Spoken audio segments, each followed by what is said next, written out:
What's up, my fellow YouTube gamers and collectors? This is Joel, and I am back with another video. I've got a whole big pile of stuff here again to go through and show you guys. A bunch of cool stuff, a really good variety of different stuff. I've kind of spread my focus a little bit, and not just collecting for the NES and the Famicom, but I've got some Mega Drive, and I've got some PC Engine, and even N64 stuff to show you. Still working on the NES collection. I'm getting really close. I think I've only got maybe about 10 or 15 games to go. So I'm getting really close there. Should have the last few games pretty darn soon, and I'll do a video on those, and maybe I'll finally complete my collection. And then the Famicom too. I've been collecting way more Famicom games since I'm so close to my NES collection. So I think I'm going to go for a complete Famicom collection, and I'll keep showing you guys the really cool games I get.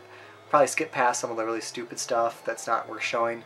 So I'll try and give you all the really awesome games and not some of the filler junk.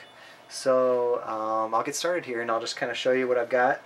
I don't have the system yet for this, and it's a very unique system, kind of a precursor to the NES in some ways. I think it's a little bit more primitive, but it's got some of the same games on it as it does the NES. So that would be the MSX. So this one is Hyper Olympic. And I also got Hyper Sports. These use the special Hypershot controller, which don't have for the MSX either, but maybe I'll find a set when I find the system. Got the original Goonies. Cool to have this one. And I got Maze of Govelius. This one did come out on the Famicom. I think it's a little bit different, but this one has a huge cult following. And I think even some newer games, some homebrew games, were inspired by this game. I think maybe Spelunky was inspired by this. Not totally sure, but cool to have this one. This is one of the first ones I picked up. It's King's Valley, a Konami game. This actually looks really cool, so I'm hoping to get a system eventually and be able to play this. And then this one, I think this one is Highlight 3, so not such a great game. And I think this one also came on the Famicom. Probably not going to play this one, but came in the lot, so got this added to the collection also. And then I'll show you the N64 games I got. A couple of really good ones here. This is the Japanese version of F-Zero X. I love F-Zero X. It's a fast, smooth 60 FPS racing game. And this version, if I ever do get the 64 disc drive that was only released in Japan, there's an expansion game that works with the Japanese version of the cart. And I believe there's more courses on it, and you can even create your own courses and save them to the disc. So cool to have this. And then another excellent import 64 game. This is Sin and Punishment. Wanted this one for a long time, and finally added to the collection. Pretty cool kind of shooting game. Be cool if it was a light gun game, but I think it works pretty well with the joystick too. So really excited to have this one and finally be able to play it. And then on to some Mega Drive games. Got Bare Knuckle 2, Sonic 2, Insector X, and then another shoot 'em up, Dangerous Seed. And then I also got a few that were in the box too. Actually, one of them isn't a game, but this is, I think it says Ragna Senti, but this is Crusader of Senti, a very rare game that came out for the Genesis, but this is the Mega Drive version. So it was cool to have the alternate artwork and case and kind of see what Japan got.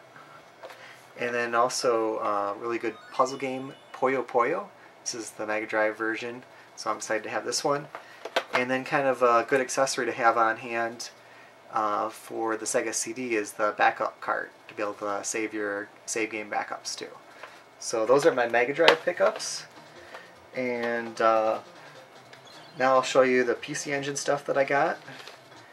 First is Record of Lodoss War. I remember watching the anime of this and really enjoying it, so I thought it'd be cool to pick up the game. Probably not very playable to someone who doesn't know Japanese, which I don't know Japanese, so but it's cool to see the artwork and have this in the collection also. And then this one, I don't know if anybody remembers this, but this came out for, I think, DOS even, on the PC, and that's when I had it back in the day.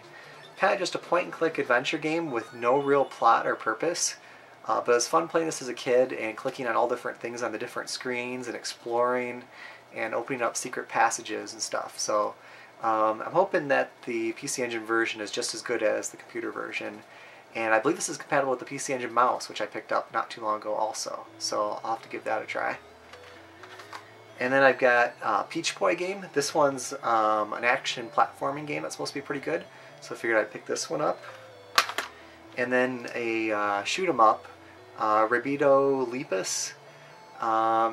So-so game, but it is another shoot 'em up, so it's nice to add more shoot 'em ups to the PC Engine collection and kind of fill out that collection. And then since the season is coming up, I figured I'd pick this up. This is Christmas Nights. It's basically the original Nights, but rethemed with a Christmas theme. And I think there's some special features, and I think it goes by the calendar in the game if you have the time set. Not sure exactly what those features are. My battery's probably dead in my Saturn. It seems to happen all the time. But I'm so excited to add this to the collection also. Now on to some Famicom games.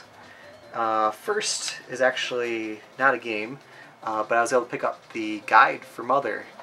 This is really cool, and it's got a bunch of cool artwork and pictures and drawings in here. So I've played the Mother, which is Earthbound Zero, and I've gotten fairly far in it before, but never actually beaten it. But maybe one day I'll beat it, and this might come of handy with the maps in it.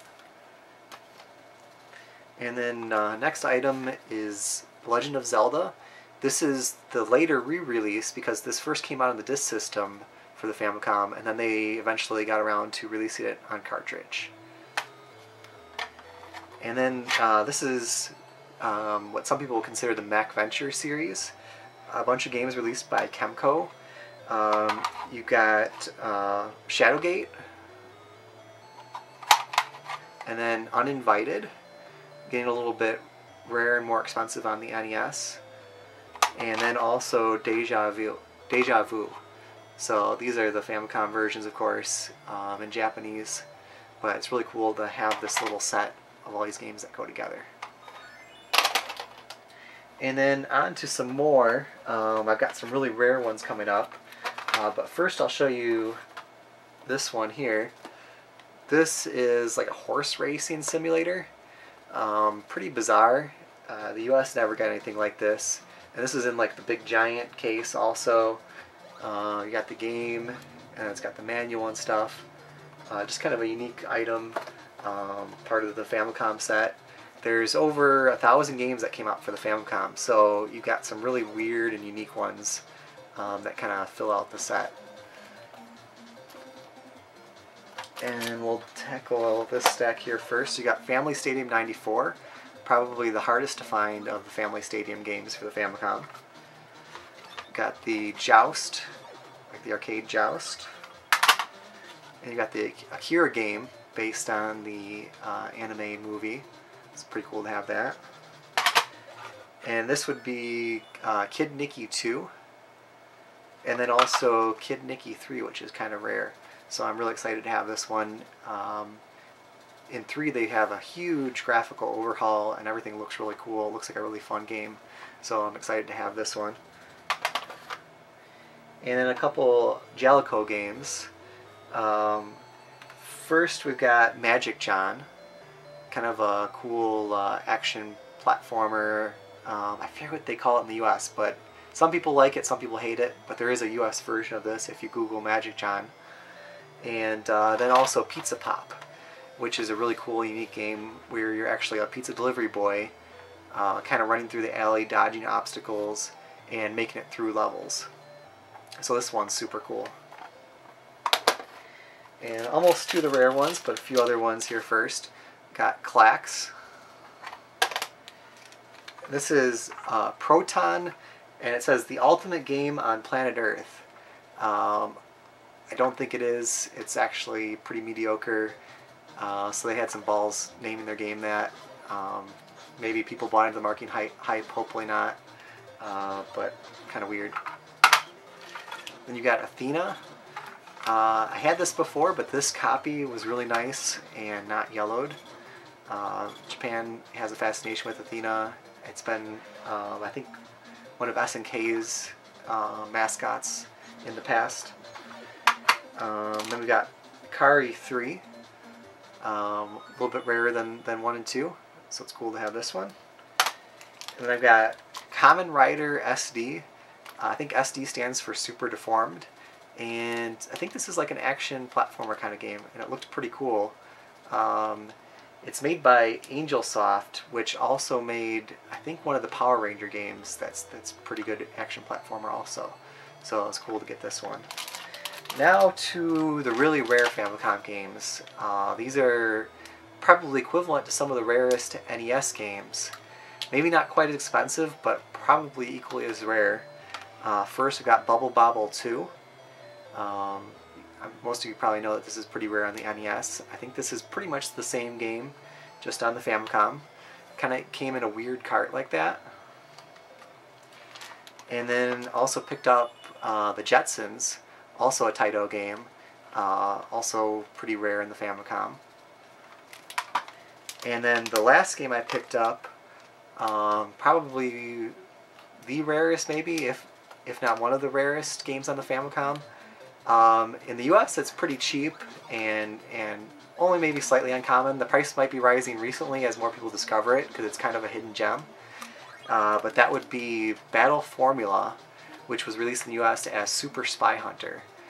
This is a Sunsoft release that oozes of quality, very well done, cool driving, just the way that they manipulate the sprites to create the road and race through the course and stuff. It's just really fun, and it's a cool game. So that's all I've got for this episode. Thanks again for watching. Hopefully you made it to the end and got to see a bunch of the cool stuff I picked up. Soon I'll be showing those final NES games, so stay tuned to the next episode, and I'll be back before you know it. Later.